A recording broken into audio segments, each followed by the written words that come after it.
can you learn from a person who has spent 27 years of his life in jail? Today, we want to talk about the movie Invictus, which is based on the life of Nelson Mandela. Invictus is a poem written by William Ernest Henley, which inspired Nelson Mandela to survive his 27 years of jail term. When he was out of the jail, he emerged as a stronger and able leader. He was the first South African black president. When he took over the charge, the country was facing very, very difficult circumstances. In fact, he had a choice.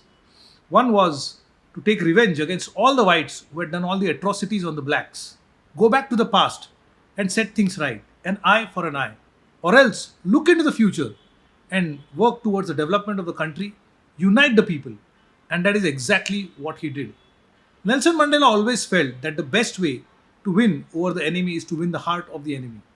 In 1995, the Rugby World Cup was going to be hosted by South Africa, and automatically their own team, Springboks, had an automatic qualification in the games. And this is the opportunity Nelson Mandela used to unite the country, to get the blacks and the whites together. And for this, he took the help of another able leader, the captain of the team, Springbok team, Francois Penier. Both the leaders worked together hand in hand, shoulder to shoulder for this cause and made the country united. How they did it is the crux of the movie Invictus. If you have not seen the movie, I would highly recommend go and catch it up and have a look at the movie. Here are the 6 lessons I drew from this movie for you. Lesson number 1, self-mastery. There are 2 lines in the poem Invictus which says, I am the master of my fate, I am the captain of my soul. That means in any circumstances, whatever the circumstances, take responsibility of your decisions and your own actions. And that is exactly what Nelson Mandela did during 27 years of his jail term. There were humiliating times when the soldiers in the prison used to literally piss on the prisoners to make them feel bad. Yet, Nelson Mandela had the spirit to celebrate small moments. Like most of the time, the prisoners used to wear half pants. But once in a year, they were given full pants, and he thought that is a great reason to celebrate. This shows a level of self-mastery achieved by Nelson Mandela. Lesson number 2, take challenges head on. When he took over as the president, the country was facing difficult times. There was poverty, there was crime, there was racial discrimination. Yet, he took on as a challenge to take the country forward and worked on each challenge one by one, rather than resting on the laurels and saying, now I am the president, so let me enjoy my term as being the president. Lesson number 3, win over the enemy. When he went to the office for the first time, all the white staff had packed up their things because they were sure that they were going to be fired. Because now all the blacks were waiting to take revenge on them. But to their utter surprise, Nelson Mandela welcomed them with a smile and said, you have been working here for a long time and I would love that you work for me too. If you want to leave, that is your choice.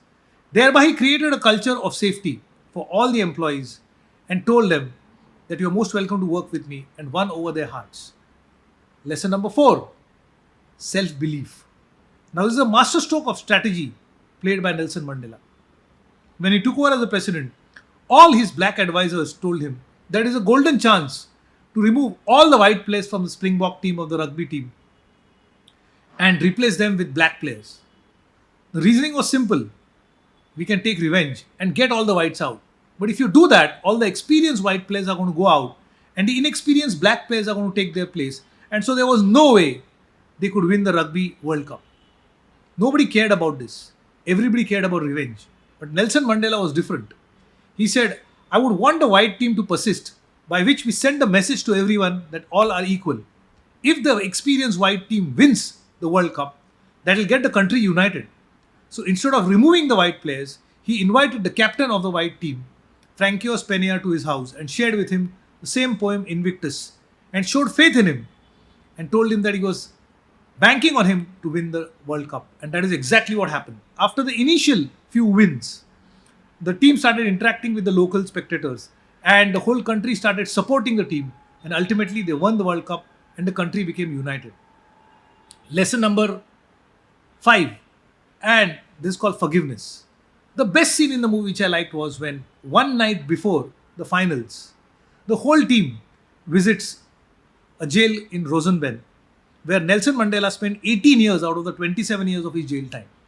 The room in which he stayed was so tiny that Pioneer always wondered How can you stay in such a small room for such a long time and then come out and simply say, I forgive all the people who put me there? He told his wife, tomorrow I have to win the game, not for the country, not for anyone else, but I don't want to let this man fall down. It has to be for Nelson Mandela. And so he motivated his team and they won the game. The last lesson is be a good listener. So Nelson Mandela had a tradition. Whenever he took a meeting, he made all the people sit in a circular fashion so that they could see each other. And then he made everybody express their opinion before he as a leader expressed his opinion. Now there are several reasons for this. If as a leader you express your opinion, others are scared to give an opinion contrary to your opinion as a leader. People's views get suppressed and people give biased views just to support the leader. But when you let others speak, they get a chance to express themselves freely. There's a culture of safety. People feel safe to express their views. As a leader, you can listen to everybody, assimilate what everybody has to say, understand where they're coming from, and then only express your views. So these are the 6 lessons I learned from the movie Invictus. If you have liked the video, please click on the like button. If you have not subscribed for the channel, please go ahead and do so. And don't forget to hit the bell icon so that you get a notification when the next video is released. That's it for today. See you again in the next video.